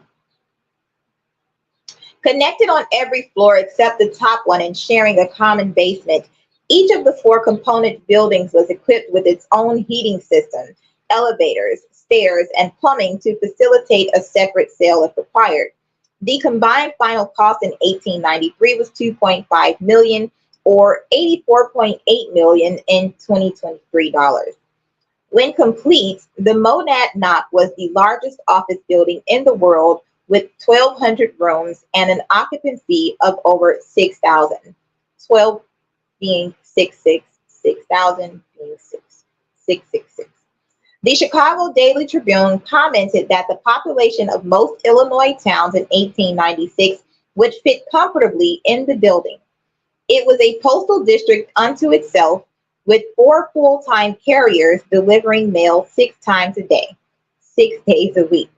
It was the first building in Chicago wired for electricity and one of the first to be fireproof, with hollow fire clay tiles lining the structure so that the metal frame would be protected even if the facing brick were to be destroyed. You cannot, 109 at 99%, you cannot hide from this coming firestorm. Okay. Okay. Now, the Bricks' decision to construct a building of such scale and in such an unlikely location was vindicated by the Monadnock's success. It was the most profitable investment they ever made. The Economist, a Chicago real estate journal, conceded in 1892 that the rapidity with which the Monadnock and Kearsarge have been rented is one of the phenomenal features in the real estate market of this city. The erecting and successful renting of these structures has simply established, in an incredibly short period of time, an important business center at the southwest corner of Jackson and Dearborn Streets, a point which was but a short time ago considered too far south for a prosperous business center. 111. Early tenants, according to Rand McNally, included great corporations, banks, and professional men, among them the Santa Fe, the Michigan Central, and the Chicago and Alton Railroads, and the American Exchange, National, and Globe Savings Bank. In 1897, the Union Elevated Railroad Company opened the Union Loop line of the Chicago L, L being a name of God, the last leg of which ran immediately alongside the Van Buren side of the building. Aldi's filed suit against the L in 1901 for $300,000 in damages, or $11 million in 2023 dollars. 111 again, complaining that the means of access to the said building had been cut off and the light, air, and view obstructed, and the enjoyment of the property disturbed by the throwing of smoke, dust, cinders, and filth, by the creating and causing of loud and ominous noises, and by the causing of the ground to shake and vibrate, said building and premises are greatly damaged. Aldi's lost the case but won on appeal when the Supreme Court of Illinois found that owners of property abutting the L lines could recover damages if the property had been injured by noise, vibration, or the blocking of light, paving the way for many lawsuits to follow. Modernization, 1938 to 1979. A boom in new construction after 1926 created stiff competition for older buildings like the Monadnock. Occupancy declined from 87% in 1929 to 55% in 1937, and the building began to lose money. In 1938, building manager Graham Aldi's, Owens' nephew, announced what the Chicago Daily Tribune called the city's largest and most novel modernization job in a move toward halting the destruction of Chicago's aging skyscrapers. Rejecting the term modernization, Aldi's called his plan progressive styling, which he believed would revolutionize the way building maintenance was done to preserve millions of dollars worth of buildings that would otherwise be destroyed. There is no reason why, he said, any well-designed office building need be torn down because of obsolescence. Skidmore and Owings, who had pioneered functional design, were retained to lead a 125,000 program, or 2.71 million in 2023 dollars, to restyle the main entrance, remodel the lobby and ground floor shops, modernize all the public spaces, and progressively modernize office suites as demand required. The modernization included covering the mosaic floors with rubber tile and terrazzo, enclosing the elevators and ornamental stairways, and replacing the marble and oak finishes in the corridors and offices with modern materials. By the end of 1938, 35 new tenants had signed leases, and 11 existing tenants had leased additional space in the building. In 1966, Aldi's and Company, which had managed the building for the Brooks' estate for 75 years, was dissolved, and the Monadnock was sold for $2 million, or 18.8 million in 2023 dollars, to Sudler and Company, owners of the John Hancock Center, the Rookery Building, and the Old Colony Building. The new owners again modernized the interior, installing carpet, fluorescent lights, and new doors, and undertook a major effort to shore up the north wall, which had sunk 1.75 inches, or 44 meters, during construction of the Kluczynski Federal Building across Jackson Street in 1974. 74 to the war blow. By 1977, operating expenses were high, rents were low, and occupancy had fallen to 80%.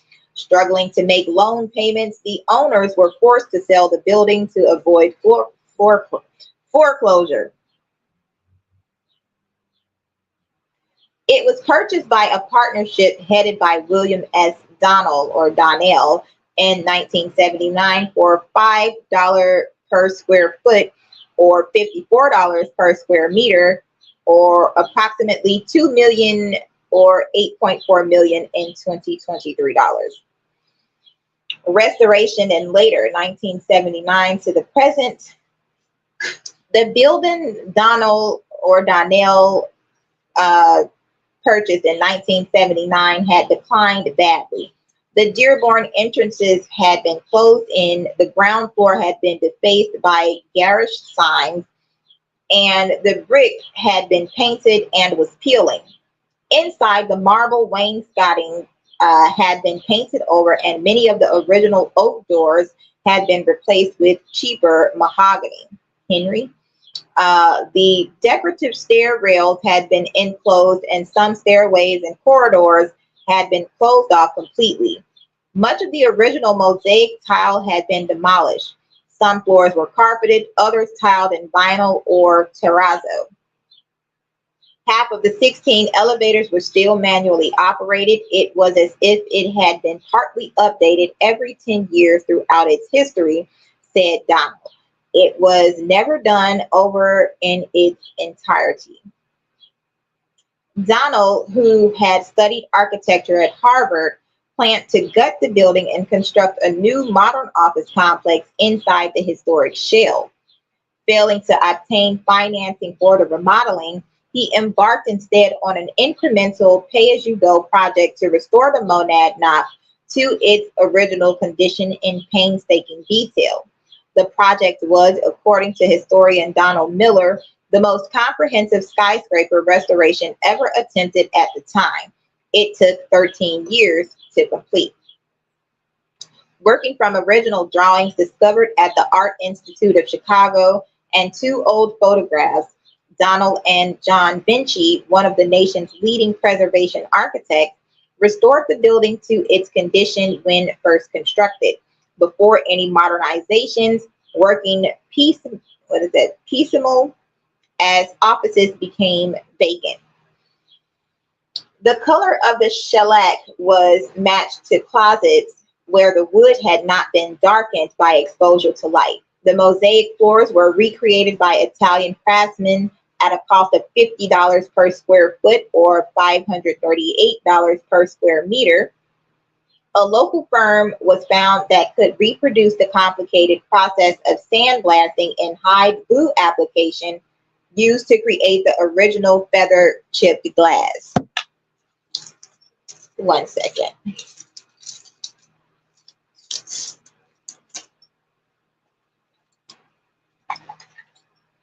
Gotta light these in.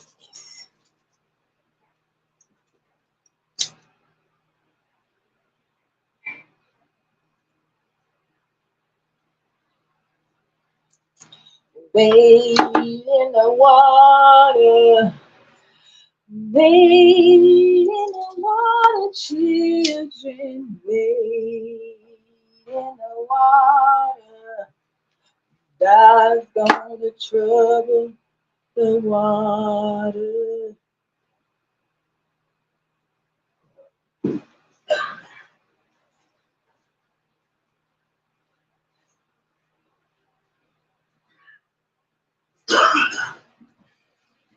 All right now, 144 on the clock for the 144,000. Yes, yes. So this reproduced glass was used to restore the partitions and naturally lit corridors of Ruth's design. To recreate the doors and wood trim, Donald purchased the firm that had created the original oak woodwork and still used the same 19th century machinery. Perfect replicas of the original aluminum light fixtures were fabricated from early photographs, and carbon filament light bulbs were obtained to recreate the original lighting effect. A single surviving aluminum staircase was discovered behind a wall, restored and used as a model to rebuild the lobby stairways and metalwork. The wainscoting or scotting on the upper floors was restored with marble salvage from the recently modernized nearby 19 LaSalle and Manhattan buildings. Marble was purchased from the same Italian quarry that supplied Roots's original construction to restore the lobby walls and ceilings. These were reopened and their massive granite lintels and surrounds cleared of layers of black paint or replaced. A source was found for the molded bricks needed to repair or replace the curved corners. Large plate glass windows at the entrance were removed and smaller double hung windows were replaced that conformed to the original design. Fiberglass shades resembling the original linen versions were installed to preserve the appearance of the facade. The average cost of the restoration work was $1 million per floor, $2.46 million in 2023 dollars in 1989, or $47 per square foot or $506 per square meter. Donald's goal was that the Monadnock would not only look as it originally did, it would also live as it used to. They live. Pause on them 22s, 122.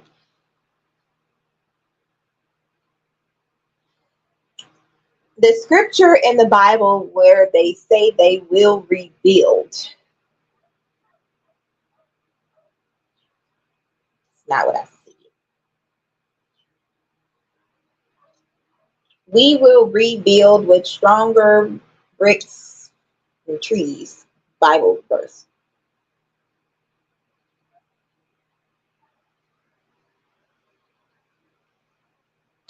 Isaiah chapter 9, verse 10. The bricks are fallen down, but we will build with hewn stones. The sycamores are cut down, but we will change them into cedars. Now, that song in Pocahontas. Have you ever heard the wolf cry to the blue corn moon?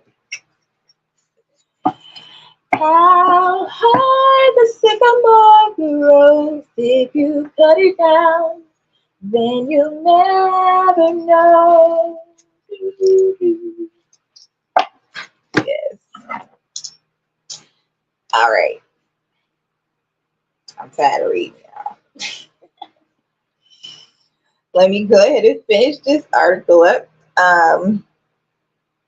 So it said it would also live as it used to, so a living building, okay? And he sought tenants for the street level shops that were similar to their 19th century occupants. 1 in 24 elders on the clock.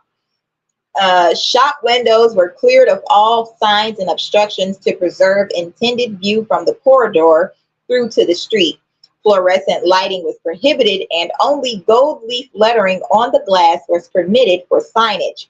Shops, all individually owned, were selected to fit the architectural character of the building. A florist, for example, was chosen that evoked a turn of the century atmosphere, as well as a barber shop with vintage pictures and decor. A tobacconist with oak furnishings, a pen shop with glass cases, a shoe shine stand, no, they did there, and other service establishments represented, in Donald's words, the kind of small-scale entrepreneurs who occupied those spaces at the turn of the century, the kind of people who bring vitality and life to a building because they have a stake in it. The restoration was a success, but critically and commercially. The building was 80% occupied when bought in 1979 and rented for $5.50 per square foot, or $59.20 per square meter. By 1982, it was 91% occupied and commanded rent of $9 per square foot, or $97 per square meter. The Monad Knock was selected as one of top restoration projects in the country by the National Trust for Historic Preservation in 1987, noting the outstanding quality of the overall restoration effort and the precision, detail, and faithfulness of the interior restoration, in particular the lobby, which serves as a model for preservation nationwide. The restored Monad Knock is divided into offices of from 250 square feet, or 23 meters squared, to 6,000 square feet, 560 meters squared. As of 2008, it was 98.9% leased. The 300 tenants are primarily independent professional firms and entrepreneurs.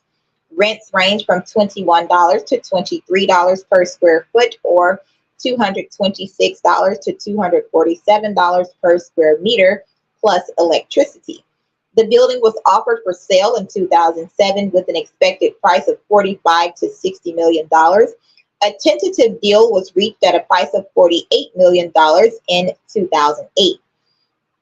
The architecture.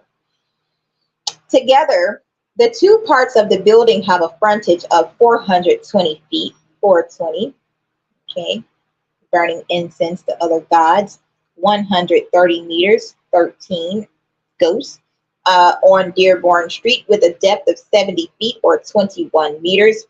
The original northern half presents a plain, unbroken vertical mass of purple-brown brick, which is contoured to create a gentle curve at the base of the building and an outward flare to form an austere parapet at the top. The gentle swelling at base and cornice, observed historian Donald Hoffman, came very close to the bell-shaped column the Egyptians had derived from papyrus. The corners of the building are gracefully chamfered as they rise to the top, and the oriel windows are chamfered at their base. The floor divisions are not marked on the exterior. The unbroken edifice is interrupted only by a series of oriel windows, separated by rows of single thin sealed windows set into the vertical face. The entryways are small, single height portals topped with plain stone lintels. The south half preserves the lines and color of the older building, but is vertically divided by a string course over the second story, emphasizing the building's base, and a large ornamental copper cornice at the roof line. Massive blocks of red granite, 6 feet, 1.8 meters thick, frame the large two-story entrances. The projecting oriel windows of the original are repeated but alternate in a pattern of two four-window bays to one recessed strip of windows to create the undulating appearance of the facade that was an early trademark of Halliburton and Roche. Carl Condit, historian of the Chicago School, has commented that the general appearance of the monad knock almost belies its masonry construction. The projecting bays with their large glass areas give the structure a light and open appearance in spite of its great mass. Stripped of very vestige of ornament, its rigorous geometry, softened only by the slight inward curve of the wall at the top of the first story, the outward flare of the parapet, and the progressive rounding of the corners from bottom to top. Excuse me. Subtly proportioned and scaled, the monad knock is a severe yet powerfully expressive composition in horizontal and vertical lines. The monad knock rests on the floating foundation system invented by Root for the Montauk building that revolutionized the way tall buildings were built on Chicago's spongy soil. 1:30 on the clock. Big D. Yeah. We all float down here. A 2-foot, 0.61-meter layer of concrete reinforced with steel beams forms a spread footing extending out 11 feet or 3.4 meters under the surrounding streets, spreading the weight of the building over a large area of earth. The building was designed to settle 8 inches or 200 millimeters, but by 1905 had settled that much and several inches more, necessitating reconstruction of the first floor. By 1948, it had settled 20 inches or 51 centimeters, resulting in a step down from the street to the ground floor. The entire east wall is supported on caissons sunk to the hard pan installed when the subway blue line was dug under Dearborn Street in 1940. The narrow building allows an the narrow.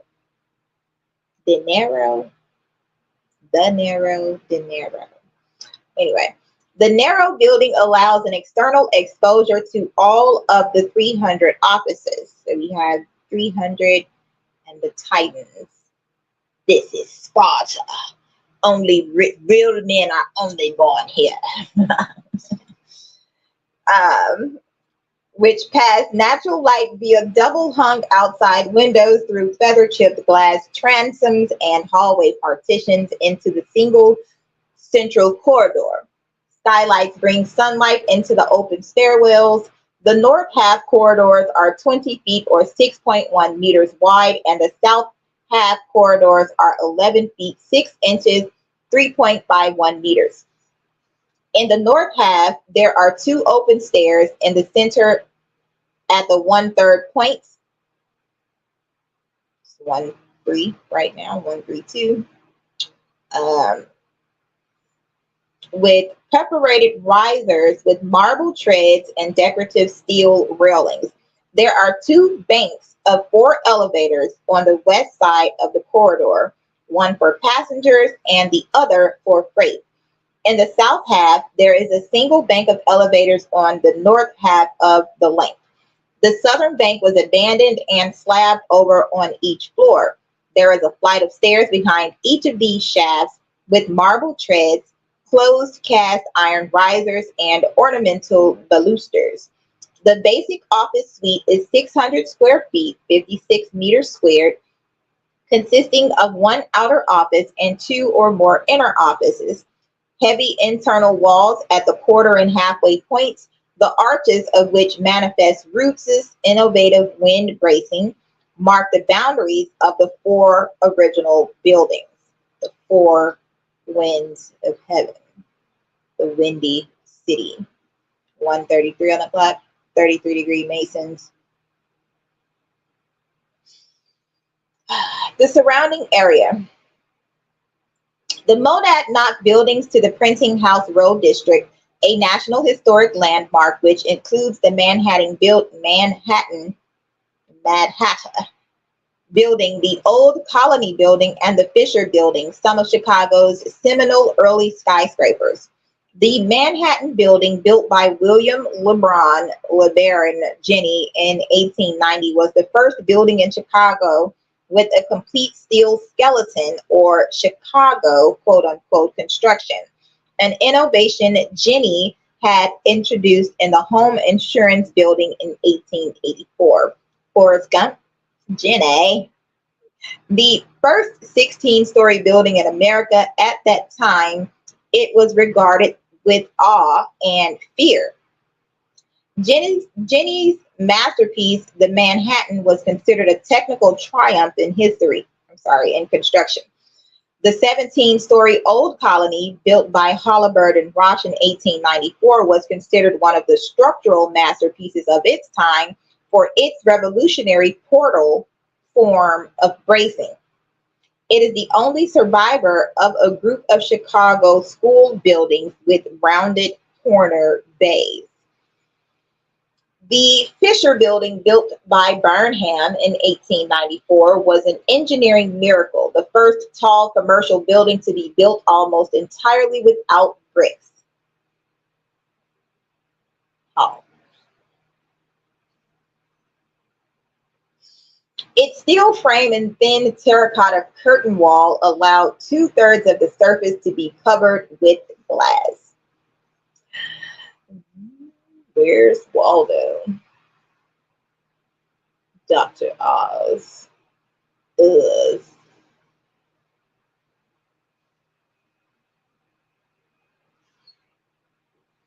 Okay. So the district overlaps geographically with the Printers Row neighborhood, originally the center of Chicago's printing and publishing industry, and now mostly converted to residential housing. The area is also home to the largest public library in the world, the Harold Washington Library, named for Chicago's first African American mayor, and the Loop campus of DePaul University, America's largest Roman Catholic university. All right. Yes, yes, yes. Read them and weep. Weep and gnash. Immediately to the west on Jackson Street is the Union League Club of Chicago, founded in 1879 as a civic organization for upright, law-abiding businessmen. To the north are the three buildings comprising Ludwig Mies van der Rohe's minimalist Federal Plaza, the 1964 Everett McKinley Dirksen United States Courthouse, the only courthouse designed by Mies, the 1973 United States Post Office Loop Station, and the 1975 Pudzinski Federal Building. Mies' last project, considered to mark the apex of his career, the triangular 27-club-story Metropolitan Correctional Center, a detention center serving the federal courts in the Dirksen Building and nearby Ralph H. Metcalf Federal Building, is southwest of the Monadnock at Clark and LaSalle.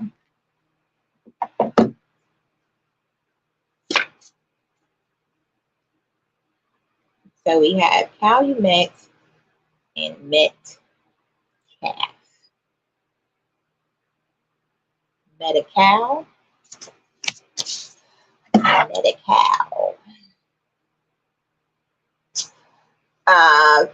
This is southwest of the Monadnock at Clark and LaSalle. The south leg of the Chicago Transit Authority, CTA, elevated rail loop runs next to the building on Van Buren Street, the CTA's brown, orange, pink, and purple lines are served by the Library State / Van Buren stop 1 block to the east. The Jackson Street subway station serving the blue line is on the Dearborn Street side of the building. Critical reception and historical significance. Contemporary Chicago critics considered the building too radical a departure from Burnham and Roots's previous designs and too extreme in its stark simplicity and disregard for prevailing aesthetic norms, calling it an engineer's house and a thoroughly puritanical example of commercial style. European critics were even less approving. In the words of French architect Jacques Hermant, the Monadnock was no longer the result of an artist responding to particular needs with intelligence and drawing from them all of the possible consequences. It is the work of a laborer who, without the slightest study, superimposes 15 strictly identical stories to make a block, then stops when he finds the block high enough. Other critics saw this lack of style as quote unquote natural and what made the Monadnock truly modern. New York critic Bar Faree wrote in 1892 that there are no attempts at facades, no ornamental appendages, nothing but a succession of windows, frankly stating that the structure is an office building devoted to business, needing and using every available surface. Other critics praised the truthfulness of the building to the ideals of business, which, while not necessarily the highest to which we might aspire to in art, are the only ideals the business building ought to express. Montgomery Schuller, one of the Monadnock's most enthusiastic defenders, argued that the Monadnock's lack of ornament was not a lack of art, but rather radiated the gravity of modern business life. Funny, this building looks just like the building in Atlanta downtown. The Monadnock was widely praised by early 20th century German architects, including Mies, who, on his arrival in Chicago in 1938, declared the Monadnock block is of such vigor and force that I am at once proud and happy to make my home here. These European architects found the building's attention to purpose and functional expression inspiring. Bauhaus architect Ludwig Hilbersheimer wrote that the false solution, unfortunately too common, of applying meaningless and misplaced adornment is here instinctively avoided. An innate feeling for proportion gives this great building inner consistency and logical purity. Modern critics have praised the Monadnock as one of the most important exemplars of the Chicago school, along with Louis Sullivan's Carson Peary Scott and Company building.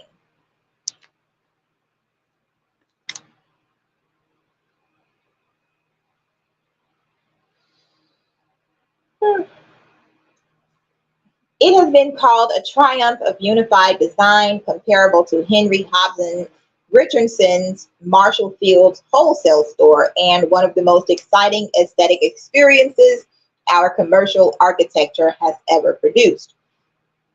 The building was one of the first 5 selected by the Chicago Commission of Architectural Landmarks in 1958 in recognition of its original design and its historical interest as the highest wall-bearing structure in Chicago. The commission went on to note that the restrained use of brick, soaring massive walls, omission of ornamental forms unite in a building simple yet majestic. In 1973, the Chicago City Council voted unanimously to designate the Monadnock a Chicago landmark, stating that the two halves of this building provide a unique perspective for examining the history and development of modern architecture. Together, they mark the end of one building tradition and the beginning of another. Critics of the Monadnock's landmark status objected that it would prevent the necessary demolition of the building, which was an excellent example of a building that is no longer fulfilling the functions it was designed to fulfill, and a wasting asset that underperformed the market and was far less valuable than the land on which it stood would be. The National Register of Historic Places, to which the Monadnock was added in 1970, noted that the sheer unadorned walls of this building, forming a powerful mass, became prophetically a forerunner of the slab skyscraper, a style not popular until the late 1920s, and that the two sections make as an ensemble one of the strongest yet refined architectural statements in the development of 20th century architecture. Its nomination as a National Historic Landmark in 1976 as part of the South Dearborn Street Printing House Row Historic District included the comment that it was one of the most classical statements ever made in the skyscraper idiom. And we're going to end that at 1:44 p.m. Okay? Babylon is falling, tower is falling. The end.